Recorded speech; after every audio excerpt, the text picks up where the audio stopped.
안녕하세요. 의사가 들려주는 건강이야기 건강톡톡 시간입니다. 저는 서울성모병원 치과교정과 교수 김윤지고요. 저는 서울성모병원 치과교정과 교수 한성훈입니다. 흔히 치아교정은 아이들이 많이 받는 것이고 특히 외모를 개선하기 위해 하는 것이라고 많이들 생각하시는데요. 건강톡톡 오늘 이 시간에는 치아교정에 대한 잘못된 오해들을 팩트체크 해보겠습니다. 먼저 교수님, 치열이 나름 반듯하다고 생각하고 딱히 불편한 것도 없는데 병원에 꼭 가야 하는지 궁금해하는 시청자들이 계실 것 같아요. 일반적으로 환자분들이 병원을 찾는 이유는 통증이나 불편감이죠. 하지만 치아 교정 치료는 이보다는 치아를 좀 더 반듯하고 고르게 하고 싶다는 심미적인 목적으로 내원하시는 경우가 대부분입니다. 그러다 보니 보기에 괜찮아 보이는데 별로 불편하지 않은데 라고 생각하시면서 필요성을 못 느끼시는 것도 당연해요. 하지만 가지런하지 않은 치열을 가지고 있는 경우에 보기에는 괜찮아 보이는 정도라 할지라도 구강위생관리를 더 어렵게 할 수 있고 이는 충치나 잇몸병에 이완될 확률을 높일 수 있습니다. 또한 삐뚤빼뚤한 치열로 위아래 치아들끼리 지속적으로 교합되다 보면 비정상적인 치아 마모를 야기할 수 있어서 장기적인 관점에서 볼 때 경미한 부정교합이라 할지라도 절대 가볍게 여길 수는 없어요. 설령 겉에 보이는 앞니가 가지런하더라도 막상 이를 물어보면 너무 깊게 물려서 아래 앞니가 입천장에 닿는다거나 반대로 앞니끼리 잘 안 맞물린다거나 할 수도 있습니다. 그래서 당장 불편감이 없더라도 현재 내가 어떤 양상의 부정교합을 갖고 있는지, 장기적인 관점에서 어떤 변화가 예상될지, 현재 치료가 필요한지에 대한 상담을 위해서 내원하시길 권장드립니다. 교수님, 나이가 들면서 덧니가 심해진다는 분들이 있습니다. 그 이유가 궁금하실 텐데요. 나이가 들면서 우리 몸은 서서히 변화하죠. 이런 변화들은 구강 내에서도 예외 없이 일어납니다. 씹는 활동, 즉 저작 활동을 위해서 오랜 세월 서로 부딪히고 갈려가면서 치아들은 서서히 마모도 일어나고요. 치아 색도 점점 노랗고 어두운 색으로 변해갑니다. 치아를 둘러싸고 있는 잇몸과 잇몸뼈도 마찬가지로 오랜 시간에 걸쳐서 서서히 변화가 일어나는데요. 잇몸뼈가 점점 내려가면서 잇몸도 따라서 내려가게 되죠. 그럼 치아에 대한 지지도 서서히 약해지면서 치열도 점점 더 틀어지거나 벌어지게 됩니다. 아주 조금씩 서서히요. 하지만 만약 여기에 치주 질환에 의해서 잇몸이 비교적 빠르게 소실된 상황이라면 병적 치아 이동이라고 불리는 치아 이동이 일어나면서 치열이 틀어지는 속도도 빨라지게 됩니다. 미용적 목적도 중요하지만 치아 건강을 위해서도 교정 치료가 필요한 분들이 많으신데요. 한 교수님, 어떤 경우에 치아 교정 치료를 해야 하는지 시청자들께 정리해 주세요. 제가 생각할 때 심미적 목적이 아닌데 치아 건강을 위해 교정 치료를 하는 대표적인 예는 보철적 수복을 위해 쓰러진 어금니를 세워주는 치료라고 생각해요. 치아를 상실하게 되는 경우에 바로 수복해주지 않고 오래 지체되면 주변 치아들이 상실 공간 쪽으로 점점 쓰러지게 됩니다. 아프거나 불편하지 않으니 그대로 방치되었다가 나중에 상실 부위에 임플란트나 보철 치료를 진행하려고 하시면 쓰러진 인접 치아들 때문에 치료가 힘든 경우가 많아요. 또 쓰러진 주변 치아들도 비정상적인 교합력을 받게 돼서 그대로 두면 장기적인 예후도 좋지 않고요.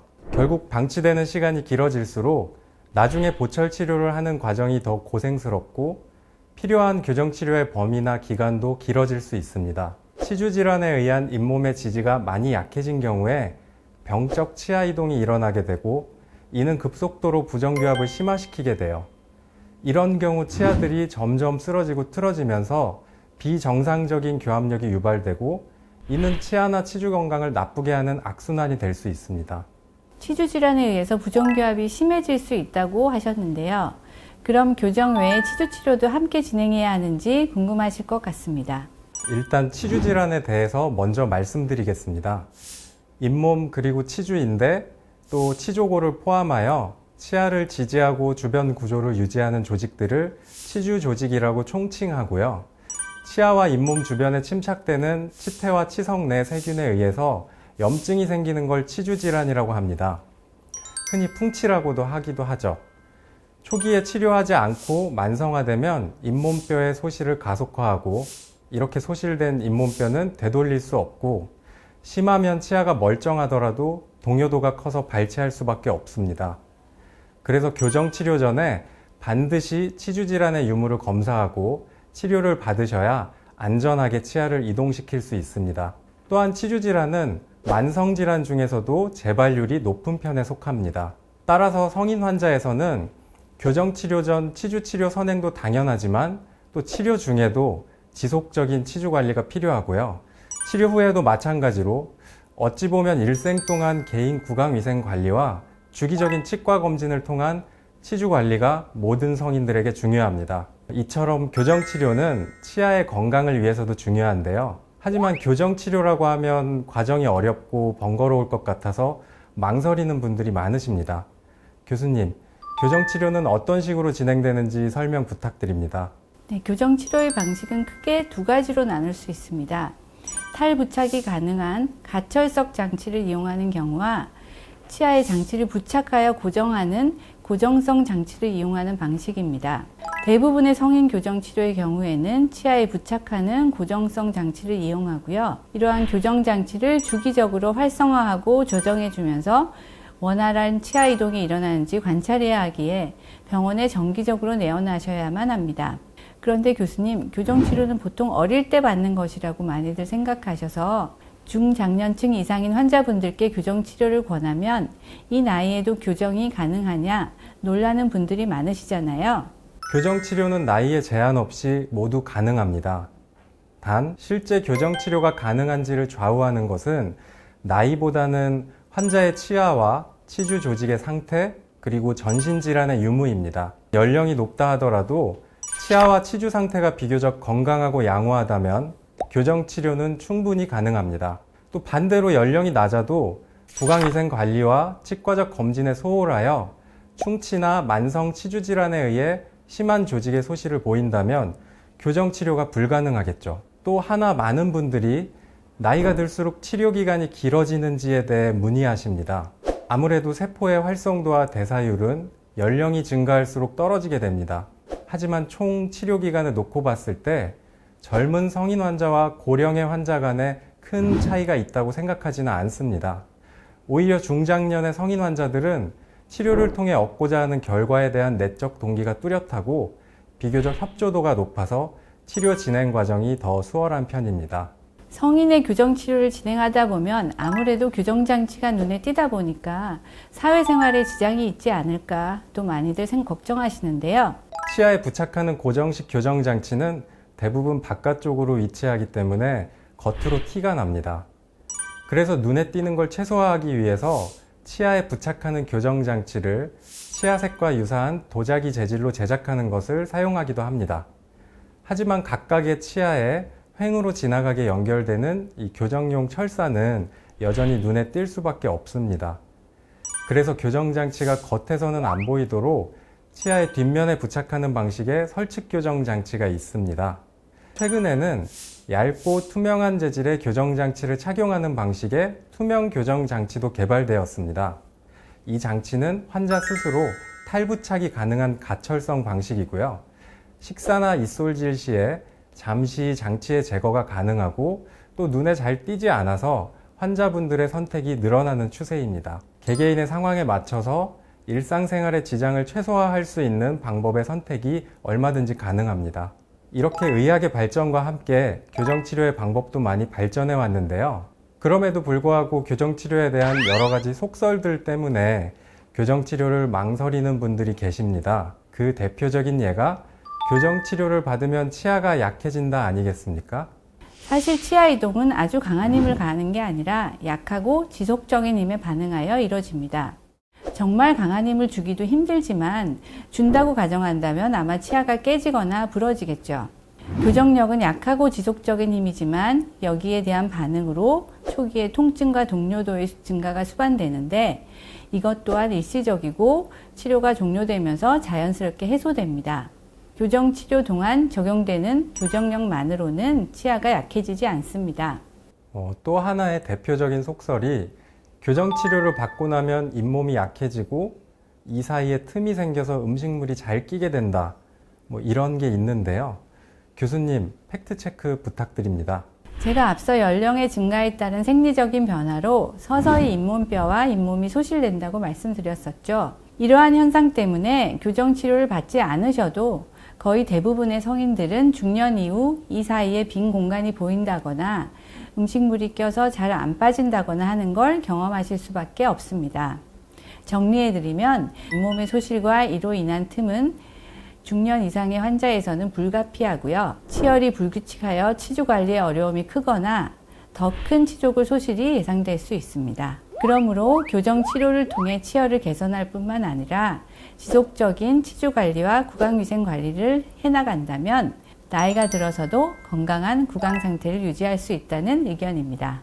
말씀 나누다 보니 저도 또 하나가 떠오릅니다. 나이 들어서 교정 치료를 받으면 팔자주름이 심해진다고 걱정하시는 분들도 계시잖아요. 팔자주름이 깊어지면 누구나 속상하실 수밖에 없죠. 팔자주름이 생기거나 더 깊어지는 원인은 여러 가지 복합적인 것들이 작용하겠지만 교정치료와 관련된 경우는 간단하게 두 가지 원인으로 설명드릴 수 있습니다.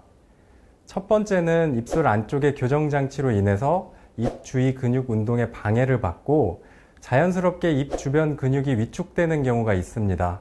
이런 경우 교정치료 후에 다시 자연스럽게 개선될 수는 있어요. 두 번째로는 돌출된 입술의 개선을 위해서 앞니를 뒤로 움직이려고 어금니 발치를 동반한 교정치료의 경우입니다. 앞니의 후방 이동으로 입술의 돌출감은 감소하지만 입 주변 피부의 긴장도도 낮아지고 또 처지게 되면서 팔자주름이 깊어지는 경향을 유발할 수 있습니다. 입 주위 연조직이 두껍고 탄력이 높은 편이라면 이러한 현상은 덜하게 되겠지만 반대의 경우에는 심화되는 경향이 있다고 보고되고 있습니다.